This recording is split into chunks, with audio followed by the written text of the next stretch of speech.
તો મા બાપને ફ્લાઇટમાં બેસાડવાનું સપનું આજે દોસ્તો મારે પૂરું થઈ જવાનું છે. તો આ નવા વ્લોગમાં તમારું સ્વાગત છે. તો અમે ઋષિકેશ અમારી હોટલથી નીકળી ગયા છીએ ઋષિકેશ બસ ડેપોએ જવા માટે. તો અમે આ જાનકી ઝોલાની પાર ઉતરી અને રિક્ષામાં બેઠા અને આવી ગયા સીધા ઋષિકેશ બસ ડેપોએ. અને ઉત્તરાખંડ સરકારના આ નિયમની દોસ્તો તમને ખબર છે? દોસ્તો હું ઋષિકેશથી દેહરાદૂન માટે આ બસમાં બેઠો છું. સરકારી બસ અહીંની છે. અને અહીંનો નિયમ કેવો છે ખબર? 65 વર્ષથી ઉપરના જે લોકો હોય, જેમ કે આ કાકા, એવી રીતે કોઈ પણ ઉત્તરાખંડના રહેવાસી હોય એને ફ્રી ઓફમાં આ લોકો છે એ મુસાફરી કરાવે છે. બહુ સારી સુવિધા કહેવાય. ઉત્તરાખંડના સિનિયર સિટીઝનના દોસ્તો ફક્ત આધાર કાર્ડ ઉપર આ લોકો મુસાફરી કરાવે છે ફ્રી ઓફ. આ રસ્તો છે એરપોર્ટ જાય છે અને બસવાળા અહીંયા ઉતાર્યા છે. અહીંયાથી ખાલી 2 કિલોમીટર એરપોર્ટ છે.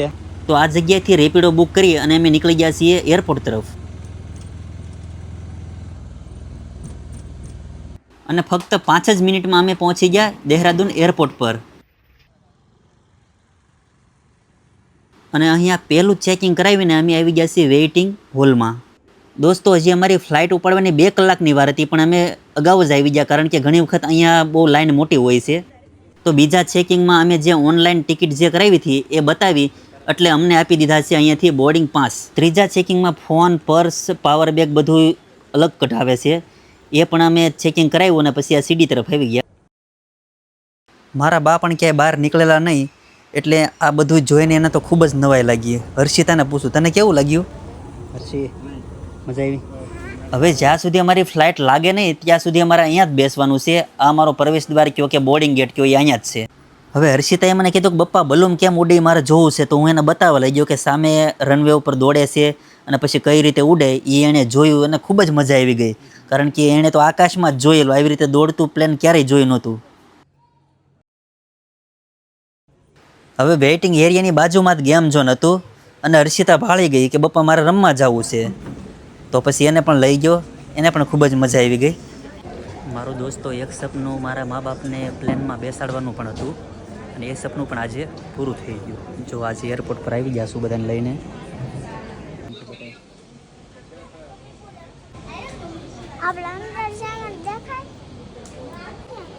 અમારી ફ્લાઇટ આવી ગઈ છે.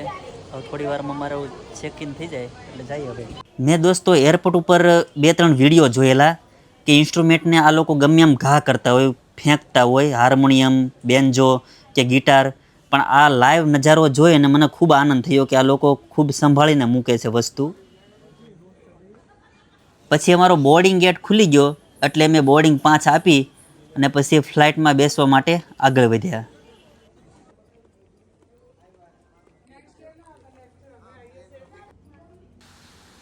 સંભાળીને ધીમે ધીમે હાલતા હાલતા આવી ગયા ફ્લાઇટના એન્ટ્રી ગેટમાં. ના મેડમે શું કીધું સાંભળો. સામે મેં પણ ગુડ આફ્ટરનૂન કીધું અને પછી અમારી સીટ તરફ આગળ વધ્યા. જો ફ્લાઇટ ઘણી મોટી છે દોસ્તો. મેં પૂછ્યું તો એણે કીધું કે 188 જેટલા પેસેન્જર છે આમાં. પછી બધા અમે સીટ પર આવીને બેઠા, કારણ કે હજી ઉડવાની વાર હતી અને પેસેન્જર બધા સીટ ઉપર આવતા હતા. પછી મેં 1-2 વિડીયો ઉતાર્યા અને હર્ષિતાના ફોટા પાડ્યા. અને પછી એક મેડમ આવી ગયા સૂચના દેવા માટે કે પ્લેનમાં કંઈ દુર્ઘટના થાય તો કઈ રીતે પેરાશૂટ ખોલવું અને સાવધાની કઈ રાખવાની એમ. પછી તો પ્લેન મળ્યું થોડી જ વારમાં રનવે પર દોડવા. અને જેમ આપણે સગડોળમાં બેઠા હોય અને કેમ આપણી સરખી ઉપર જાય, આપણી સીટ ઉપર જાય ને જેવું ફીલ થાય એવું આમ ફીલ થયું. અને દોસ્તો ખરેખર એવી મોજ આવી કે ના પૂછો વાતો. અને પછી ઉપર ચડી ગયા પછી તો ખરેખર દોસ્તો બધો નજારો ખૂબ જ સારો દેખાણો. અને પછી તો રૂમમાં બેઠા હોય એવી રીતે જ બેઠા થાય. અને ખરેખર દોસ્તો જે લોકો પ્લેનમાં બેઠા છે એને ખબર છે કે ઉપરથી નીચેનો નજારો કેવો લાગે અને બધું જોવાની કેવી મોજ આવે. કારણ કે વાદળાની નીચે હોય ત્યાં સુધી બધું બતાય, પછી તો એકલા વાદળ જ બતાય હો. અને પ્લેનમાં ખરેખર મજા બહુ આવી. અને પછી હર્ષિતા કે મને ભૂખ લાગી છે, તો પછી મેં એની માટે અગાઉ જ તે જ્યુસ ને અમુક ટકા નાસ્તો લખાવ્યો હતો એ બધો આપી દીધો મેડમે, એટલે એને પણ ખૂબ જ મજા આવી ગઈ.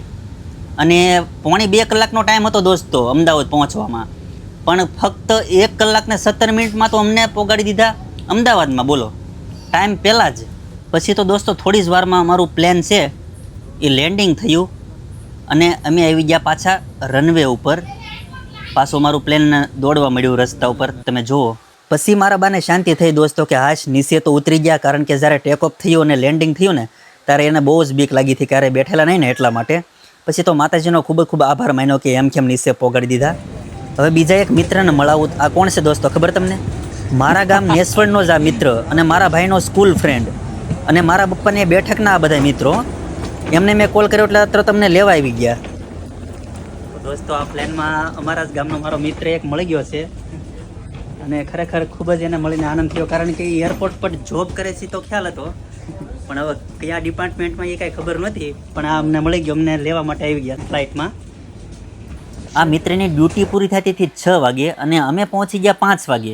તો સામે લેવા પણ આવ્યા અને ચા નાસ્તો કર્યા વગર મને કે જવાનું નથી. હવે ઓન ડ્યુટી એરપોર્ટ પર આ બધું કરવું અઘરું છે. હું દોસ્તો ચા લેવા ગયો છે, જુઓ તમે ઓર્ડર કરે છે કે ચા પીને પછી તમે જાઓ, એટલા માટે હવે ચા લેવા ગયો છે ભાઈ. પછી એને મળીને પીને જાય ચા.